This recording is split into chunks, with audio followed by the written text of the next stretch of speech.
Hello friend, आज की video में बात करने वाले हैं ब्रेकआउट एंट्री कैसे करते हैं। फ्रेश एंट्री तो मार्केट जब भी एक बड़ा सेलिंग दिखाए उसके बाद मार्केट रेंज में चला जाए। रेंज में जाने के बाद जैसे उस रेंज को ब्रेक डाउन करे, मतलब ये जो रेंज है इसको ब्रेक डाउन करना चाहिए और उसके बाद ये जो सपोर्ट पॉइंट है वो भी ब्रेक डाउन करे, तो यहाँ पे एक फ्रेश एंट्री बनेगा।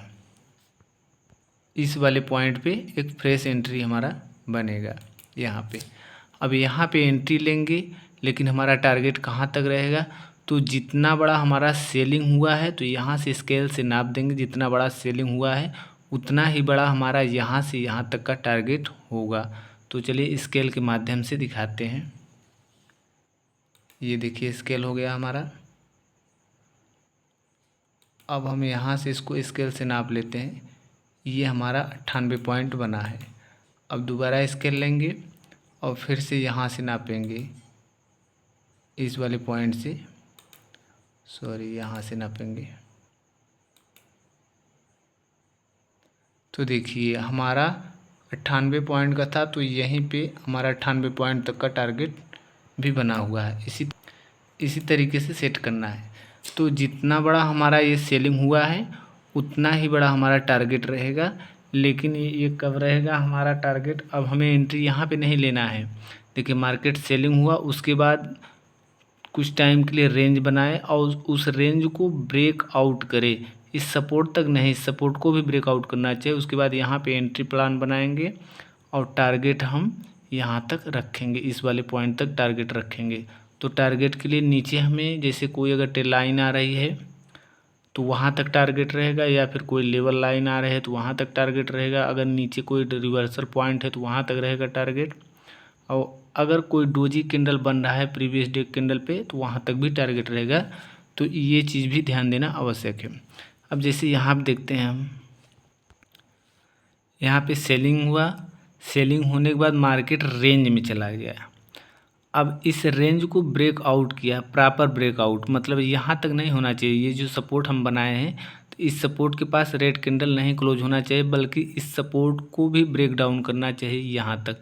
तो अब हम इस वाले पॉइंट से एंट्री लेंगे। अब यहाँ पे एंट्री हम लेंगे तो हमारा टारगेट यहाँ तक रहेगा।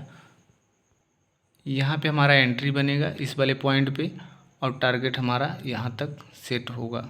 तो टारगेट भी ध्यान देना है, हमारा टारगेट कहाँ पे रहेगा, एंट्री पॉइंट क्या रहेगा, एसएल पॉइंट क्या रहेगा। तो देखिए मान लेते हैं अगर एंट्री यहाँ पे लेते हैं तो एसएल पॉइंट क्या रहेगा, तो एसएल पॉइंट ये जो सपोर्ट पॉइंट है तो यहीं तक हमारा एसएल रहेगा। यहाँ पे एसएल रहेगा, एंट्री यहाँ रहेगा, टारगेट यहाँ तक रहेगा। तो हमने टारगेट यहाँ तक क्यों सेट किया हुआ है, तो जितना बड़ा हमारा ये सेलिंग हुआ है उतना ही बड़ा हमारा यहाँ से यहाँ तक स्केल से नाप लेना, वहाँ तक टारगेट जाएगा तो एंट्री यहाँ लेंगे, टारगेट यहाँ तक देगा। तो जब भी मार्केट सेलिंग हो या बाइंग हो उसके बाद मार्केट कुछ टाइम के लिए जब रेंज बनाता है तो रेंज बनाने के बाद कोई प्रॉपर ब्रेक आउट या ब्रेक डाउन होता है तो उसके बाद अगली कैंडल पे एंट्री बनाएंगे और 10 या 8 पॉइंट अपने हिसाब से एसएल पॉइंट रख सकते हैं, मतलब स्टॉप लॉस। और एंट्री हमारा यहाँ रहेगा और टारगेट स्केल से नाप लेंगे। जितना हमारा सेलिंग हुआ रहेगा उतना ही बड़ा हमारा टारगेट होगा। अब हम यहाँ देखते हैं मार्केट, देखिए सेलिंग हुआ उसके बाद मार्केट रेंज में चला गया। यहाँ पे जो है बायर ऊपर ले जाना चाहते थे लेकिन ऊपर सेलर हावी हो गए। यहाँ पे जितना रिजेक्शन दिख रहा है, यहाँ पे हर एक कैंडल में रिजेक्शन दिख रहा है, इसका मतलब ये है कि यहाँ पे सेलर हावी हो रहे हैं। तो ये जो वीक है ये वीक से नहीं मतलब है, वीक को नहीं लेना है। तो यहाँ पे एक सपोर्ट पॉइंट बनाएंगे और जैसे इस सपोर्ट पॉइंट को और इस रेंज को प्रॉपर ब्रेक करेगा, जो रेड कैंडल है यहाँ पे प्रॉपर ब्रेक किया, तो अब हम यहाँ पे एंट्री बनाएंगे। टारगेट हमारा यहाँ तक होगा। तो यहाँ तक टारगेट क्यों होगा, क्योंकि देखिए जितना बड़ा ये सेलिंग कैंडल बना हुआ है उतना ही बड़ा हमारा यहाँ तक टारगेट जाएगा। तो यहाँ पे एंट्री लेंगे, टारगेट हमारा फर्स्ट टारगेट यहाँ तक होगा। और इसमें एक चीज़ और ध्यान देना है, जैसे देखिए ये सेलिंग हुआ उसके बाद फिर रेंज बनाया, अब यह रेंज ब्रेकआउट किया, प्रॉपर ब्रेकआउट, तो अगला एंट्री हमारा यहाँ पे होगा और टारगेट यहाँ तक होगा। जितना बड़ा ये सेलिंग हुआ है उतना ही बड़ा हमारा टारगेट यहाँ तक देखने को मिलेगा। इसी तरीके से ब्रेक आउट या break down, proper break down entry बनाते हैं।